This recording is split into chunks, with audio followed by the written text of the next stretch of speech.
तो hello guys, आप सभी का स्वागत है इंडियन एग्जाम 21 यूट्यूब चैनल पर।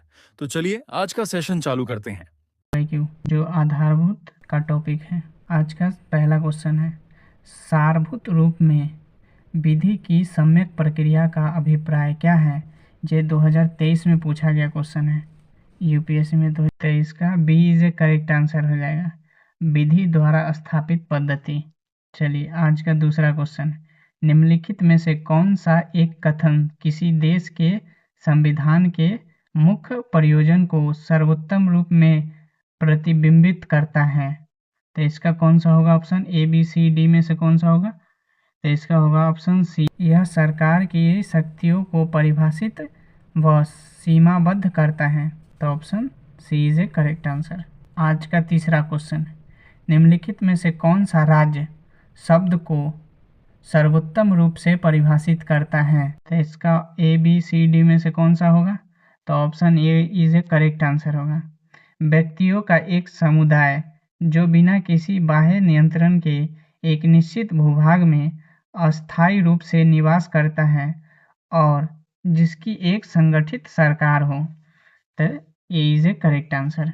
आज का 10वां क्वेश्चन, निम्नलिखित में से कौन सा एक कारक किसी उदार लोकतंत्र में स्वतंत्रता की सर्वोत्तम सुरक्षा को नियत करता है। तो इसका होगा एक प्रतिबद्ध न्यायपालिका होगा, शक्ति का विकेंद्रीकरण होगा, शक्ति का पृथक्करण। तो D is a correct answer होगा इसका, डी शक्तियों का पृथक्करण। चलिए आज का 11वां क्वेश्चन, भारत में संपत्ति के अधिकार की क्या स्थिति है। तो भारत में संपत्ति का अधिकार, पहले ये तो फंडामेंटल राइट था संपत्ति का अधिकार, पहला बात। तो इसे हटाया गया था कौन सा संविधान संशोधन द्वारा, फंडामेंटल राइट में था तो इसे संपत्ति के अधिकार को हटाया गया था 44वें संविधान संशोधन द्वारा 1978 में। और हटा के इसे किस में रखा गया था, तो भाग 7 में रखा गया था अनुच्छेद 300A के अंतर्गत। तो इसका B is a correct answer हो जाएगा। यह एक विधिक अधिकार है जो किसी भी व्यक्ति को प्राप्त होता है। तो B is a correct answer इसका।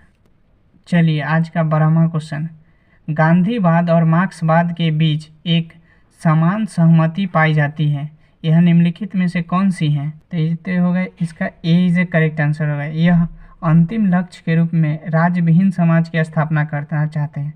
गांधी जी और मार्क्सवाद दोनों वर्ग विहीन समाज और समाज विहीन समाज की स्थापना करना चाहते हैं। तो ए इज ए करेक्ट आंसर।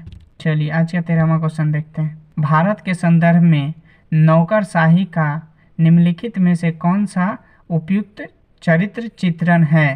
तो इसका हो जाएगा ऑप्शन डी हो जाएगा इसका, लोक नीति को कार्यान्वित करने वाला अभी, यानी नौकरशाही का काम क्या होता है, सरकार द्वारा जो नीति बनाई जाती है उसे धरातल पर लागू करना नौकरशाही का काम होता है। तो चलिए आज का चौथा क्वेश्चन, किसी देश के संदर्भ में निम्नलिखित में से किसे उस देश की सामाजिक पूंजी के रूप में समझा जाएगा, यानी सोशल कैपिटल। तो इसका ऑप्शन हो जाएगा, सही आंसर हो जाएगा डी, समाज में आपसी भरोसे और सामंजस्य का स्तर रहेगा। तो option D is a correct answer. आज का 15वां क्वेश्चन, कार्ल मार्क्स ने वर्ग संघर्ष की प्रक्रिया को निम्नलिखित में से किस सिद्धांत की मदद से समझाया। तो द्वंद्वात्मक भौतिकवाद की मदद से समझाया था। D is a correct answer. अब कह रहा है आज का 16वां क्वेश्चन है, भारत के संविधान के संदर्भ में निम्नलिखित कथनों पर विचार कीजिए, यानी फंडामेंटल राइट क्या है, मूल अधिकार क्या है, मूल कर्तव्य क्या है और राज्य के